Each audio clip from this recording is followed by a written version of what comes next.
Bonjour à toutes et à tous, merci d'être au rendez-vous pour ce nouveau numéro de rencontre. Aujourd'hui, nous allons rencontrer Nancy Ninette Mutoni, secrétaire nationale à l'information et à la communication du CNDD-FDD, le parti actuellement au pouvoir au Burundi. Bonjour madame. Bonjour, Bienvenue dans notre émission.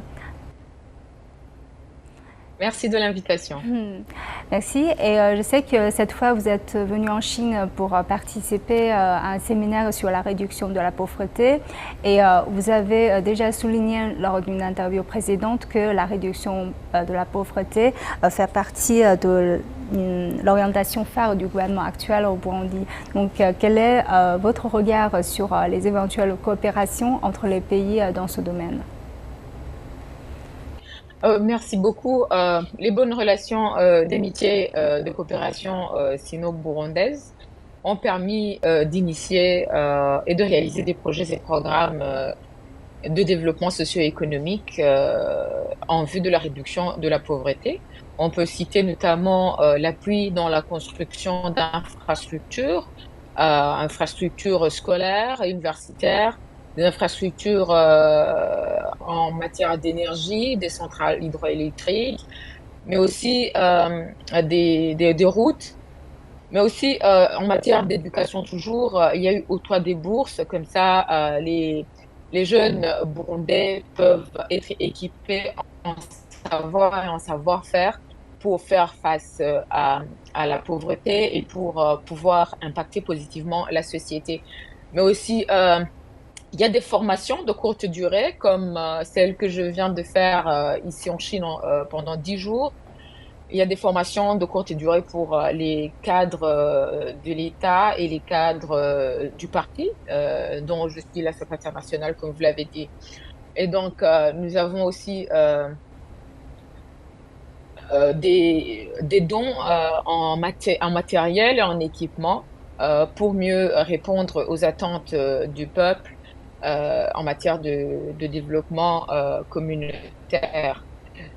Mais aussi, il y a plusieurs accords qui ont été signés entre nos deux pays en vue effectivement de réaliser le bien-être du peuple et s'aligner sur la vision de son Excellence le Président de la République du Burundi, son Excellence Evariste Ndayishimiye, qui a, qui a fait de la lutte contre la pauvreté son cheval de bataille, en disant notamment comme mot d'ordre que chaque bouche doit avoir à manger et que chaque poche doit avoir de l'argent. Alors, quelles sont les idées qui vous inspirent le plus pour vous, parce que vous avez un peu aussi voyagé en Chine cette fois. Est-ce qu'il y a des choses qui vous inspirent? Oui, on a pu suivre des formations de la part d'éminents professeurs d'université ici en Chine qui nous ont fait part de l'expérience chinoise dans la réduction de la pauvreté et dans des programmes et réformes spécifiques qui ont permis au peuple chinois de se relever économiquement.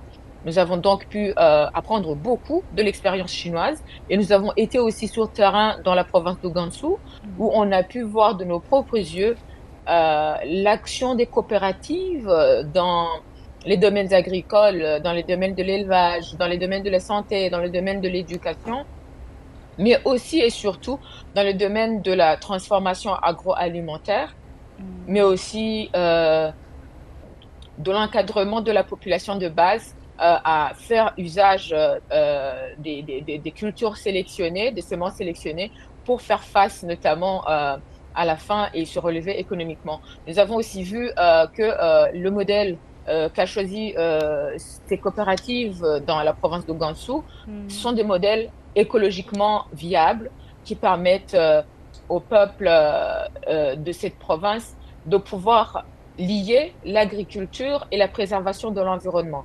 Nous avons aussi vu que autour des terrains agricoles et des champs piscicoles qui sont érigés par des coopératives dans cette région, il y a aussi le côté touristique qui fait entrer aussi des ressources auprès de ces coopératives qui sont à l'œuvre dans cette province.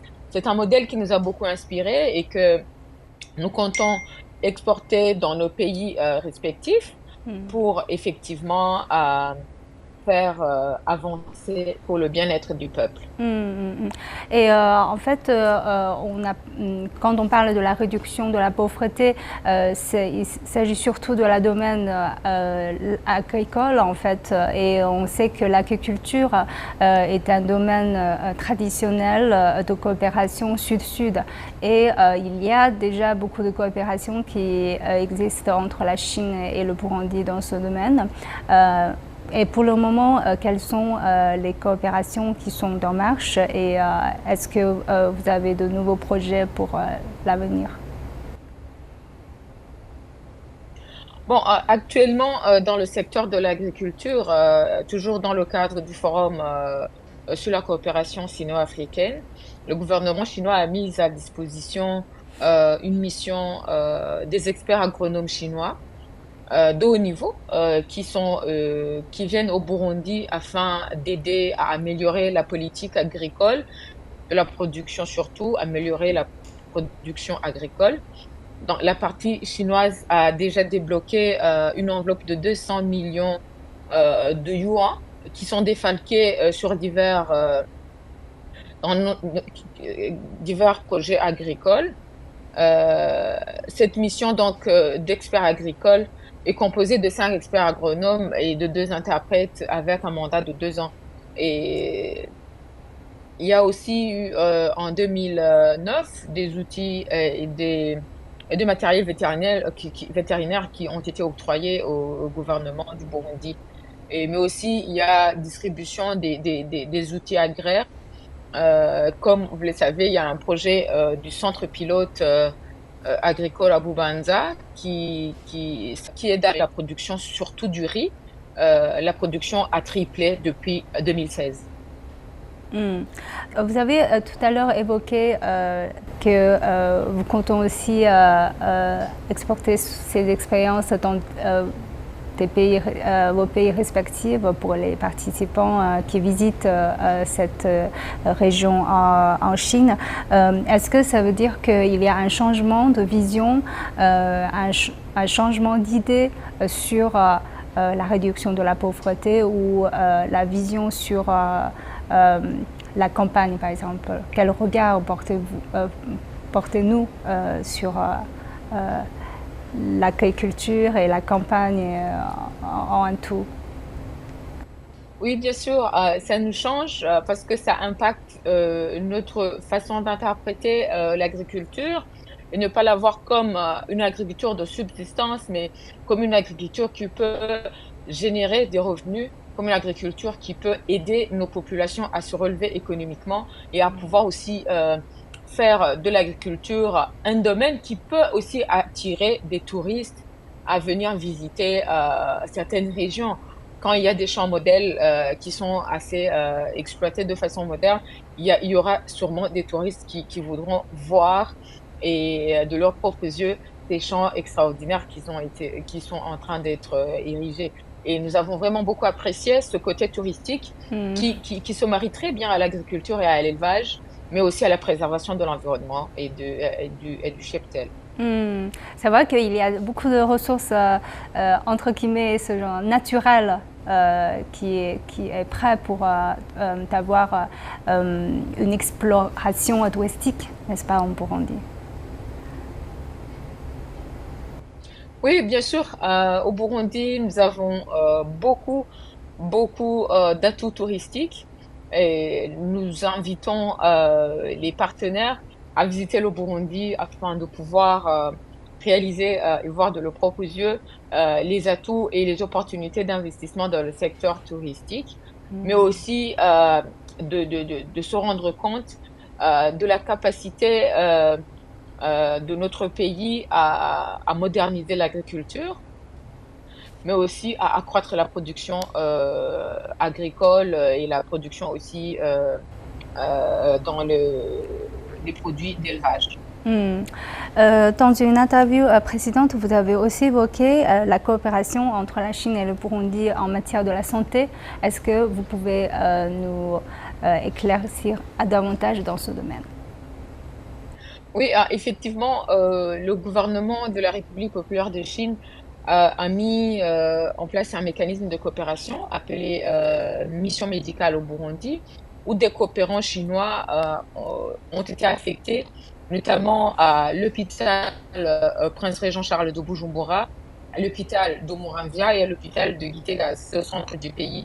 Donc, ces experts de la mission médicale euh, disposent d'un lot de médicaments et qu'elle gère et qu'elle administre. Donc, actuellement, c'est la 21e mission médicale qui vient de terminer son mandat. Et donc, cette mission médicale est beaucoup appréciée par les populations burundaises, car ils sont très, très appréciés pour leurs prestations. Et puis, il y a aussi une coopération dans le domaine notamment de la distribution des médicaments, mais aussi dans la construction des infrastructures de santé, comme l'hôpital moderne d'Umanda, qui est à l'ouest du Burundi, qui a été réceptionné en 2011. Mais aussi, il y a eu une mission au Burundi euh, qui était intitulée Marche vers la lumière. C'est une mission d'opération des patients atteints de cataracte. Plus de 300 patients actuellement ont été traités. Et on ne peut pas oublier non plus l'apport de la République populaire de Chine dans la gestion de la crise de Covid-19, où il y a eu beaucoup de dons d'intrants de kits et de diagnostics et de protection individuelle dans la prévention, effectivement, et la lutte contre l'épidémie, la pandémie du Covid-19. Je me souviens que j'ai interviewé un docteur qui traite les yeux, en fait, qui participe à une mission, pas vraiment, pas en Burundi, mais dans d'autres pays aussi. C'est les mêmes missions, Marche de la Lumière, et ça l'a touché beaucoup, en fait. Je crois que les sentiments sont un peu réciproques. Lui, il a été beaucoup touché par la population locale, et cette expérience en Afrique, il a beaucoup apprécié en fait. C'est vraiment appréciable, effectivement, comme je l'ai dit, parce que les patients atteints de cataracte euh, sont privés de voir les beautés et de l'environnement, de leur entourage. Et quand ils ont l'opportunité, la chance d'avoir des médecins qui les opèrent, c'est exactement la marche vers la lumière. Ils peuvent voir et ils peuvent découvrir ce que le monde leur cachait avec la cataracte. C'est vraiment une mission révolutionnaire qui aide les gens à changer de vie et c'est très salutaire. Et ça a changé aussi la vision des docteurs chinois sur l'Afrique aussi. C'est très intéressant. Oui. Et quand on parle de ces échanges de personne en personne, on pense beaucoup aux échanges des jeunes. Et vous avez évoqué aussi dans un entretien précédent qu'il y a beaucoup d'échanges entre les jeunes des deux pays. Donc pour le moment, quels sont les projets en cours et quelles sont les idées qui sont maintenant en cours pour encourager les échanges des jeunes? Bon, les projets en faveur des jeunes d'abord, il y a ces projets-là que j'ai évoqués tout à l'heure, les projets de renforcement des capacités et d'appui à l'éducation de base, mais aussi à la formation universitaire par les bourses. Et c'est très important parce que ça les équipe à faire face au marché changeant du travail, mais aussi à acquérir des connaissances qui sont adaptées aux besoins réels du pays. C'est très important. Et puis l'échange entre les jeunes, il y a des échanges culturels, il y a des échanges d'expériences en matière de préservation de l'environnement. Et puis aussi, comme vous le voyez, il y a aussi des échanges en matière de gouvernance, en matière de formation des jeunes cadres.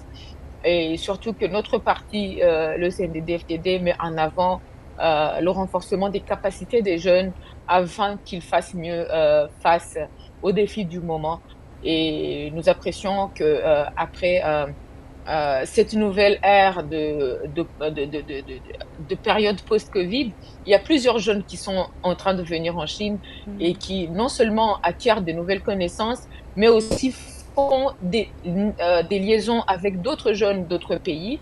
Ça permet de faire un grand network et de faire partager les expériences et les meilleures pratiques des pays, de pays à pays, et ça nous fait bénéficier d'une expérience variée et multiple.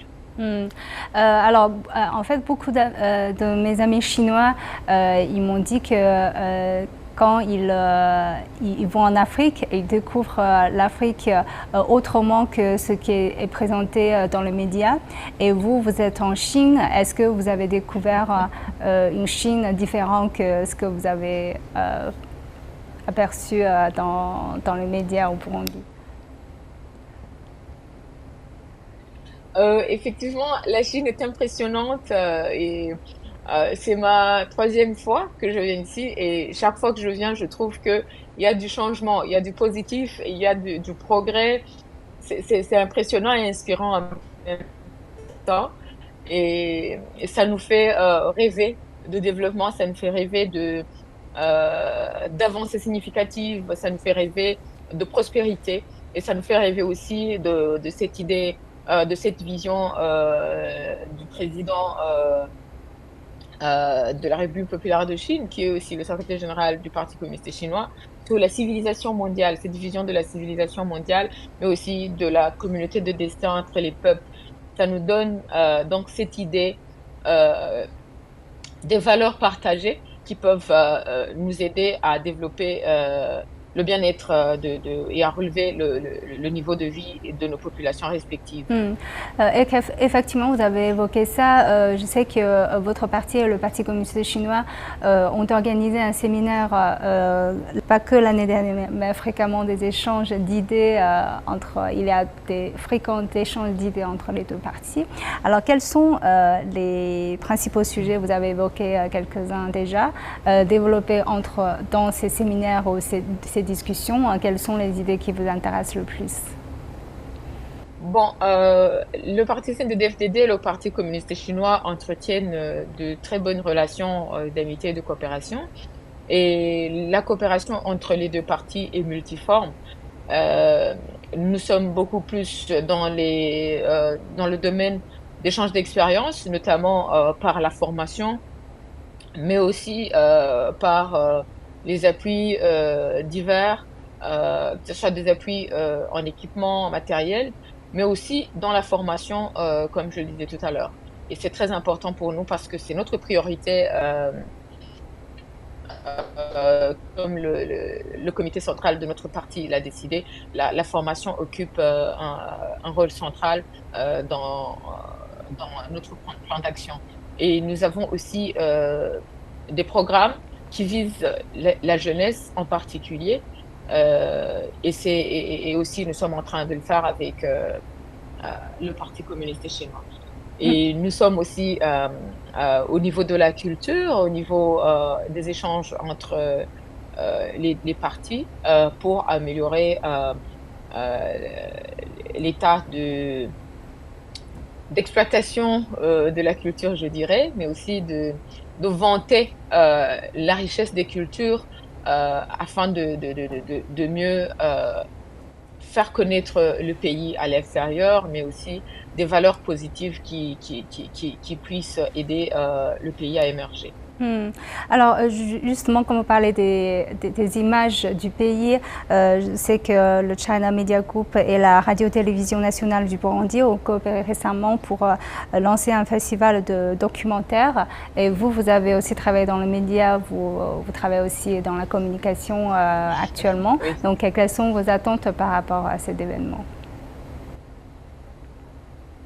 C'est très important car ça va permettre à nos deux peuples de se rendre compte des avancées respectives et des richesses culturelles de chaque côté de nos pays.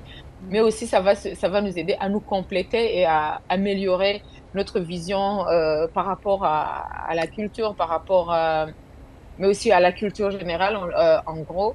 mais c'est aussi une façon pour notre télévision nationale de faire connaître au peuple burundais ce qui se fait ailleurs comme une source d'inspiration, de changement et et de coopération aussi dans le domaine des médias, ce qui est très important. Hmm. Parlant de la richesse de la culture, récemment j'ai vu la cérémonie pour commémorer le 61e anniversaire de l'indépendance de Burundi. C'est une très très belle cérémonie et pendant laquelle effectivement on peut voir les présentations, les prestations qui sont très très liées à la culture locale des différentes tribus et c'est vraiment très enrichissant. Alors dans ce cadre-là, quelle est votre vision par rapport quelle est selon vous la vision aujourd'hui de Burundi à cette date anniversaire pour son développement futur? Bon, d'abord, je vous remercie pour l'attention que vous portez à mon pays et tous ces détails que vous avez pu voir de la célébration du 61e anniversaire de l'indépendance de notre cher pays. Ça nous va droit au cœur. Et quand vous demandez le futur de la coopération bilatérale, comme je l'ai dit, il y a plusieurs textes qui ont été signés afin de continuer la coopération du bilatéral, mais aussi du multilatéral. Donc, dans ce cadre, le Burundi va continuer à resserrer les liens d'amitié et de coopération entre les deux pays et les deux peuples, en passant bien sûr par les deux parties qui sont en dialogue permanent et constant et d'une façon sincère et fraternelle.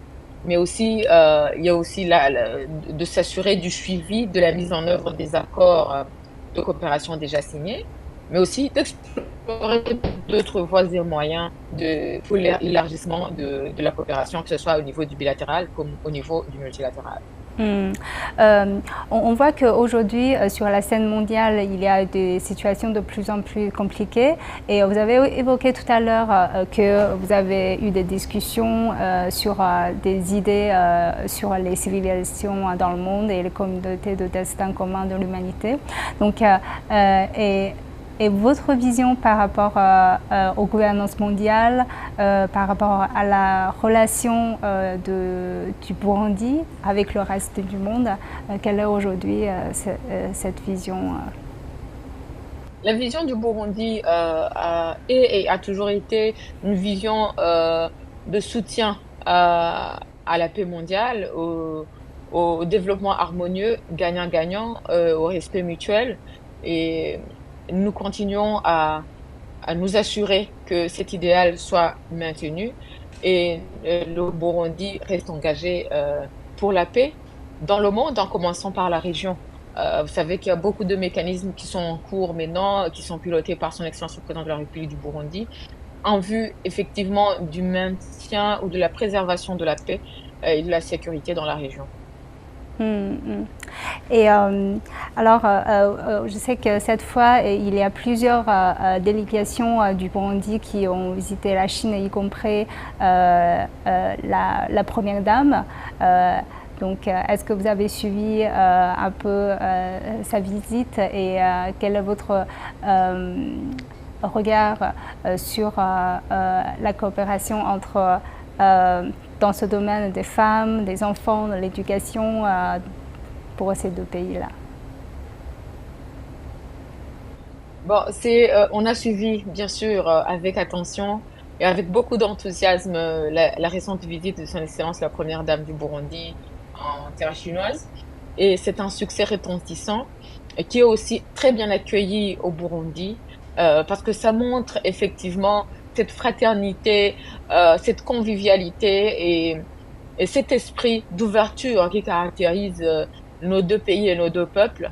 Et nous encourageons de telles initiatives, car comme vous venez de le mentionner, ce sont des initiatives qui touchent plusieurs volets, que ce soit de l'éducation, que ce soit dans la culture, mais ceci aussi euh, dans la promotion et dans l'autonomisation de la femme, et dans l'insertion socio-professionnelle des femmes et des jeunes, c'est très important et nous encourageons effectivement Son Excellence la Première Dame dans les nombreuses initiatives qu'elle est en train de mener en vue de relever le niveau et la condition de la femme burundaise, que ce soit au niveau national et au niveau international. Elle est en train d'accomplir des succès très retentissants et nous saisissons cette opportunité pour la féliciter au nom du parti et au nom de tous les militants qui voient le développement qu'elle est en train d'amener au pays. Alors, vous êtes venu plusieurs fois en Chine et chaque fois vous voyagez un peu. Est-ce qu'il y a d'autres provinces ou d'autres choses qui vous intéressent et que vous voulez voir la prochaine fois? La Chine a tellement beaucoup à offrir, d'épatant et d'intéressant. Et je laisse le soin aux autres de choisir pour moi parce qu'ils savent effectivement euh, ce qui est très très intéressant pour nous. Et nous sommes dans divers domaines de coopération et nous visitons bien sûr certains projets par rapport à certains programmes qui sont en cours. Mais chaque fois qu'on visite les projets, chaque fois qu'on visite les entreprises chinoises, les coopératives, même les champs, on découvre de nouvelles choses et ça nous inspire et ça nous projette vers l'avenir et ça nous réconforte d'avoir des amis sûrs sur qui compter et qui ont de l'expérience à partager avec enthousiasme. Parce qu'il y a beaucoup de téléspectateurs qui nous regardent, qui n'ont pas eu vraiment l'opportunité de venir en Chine.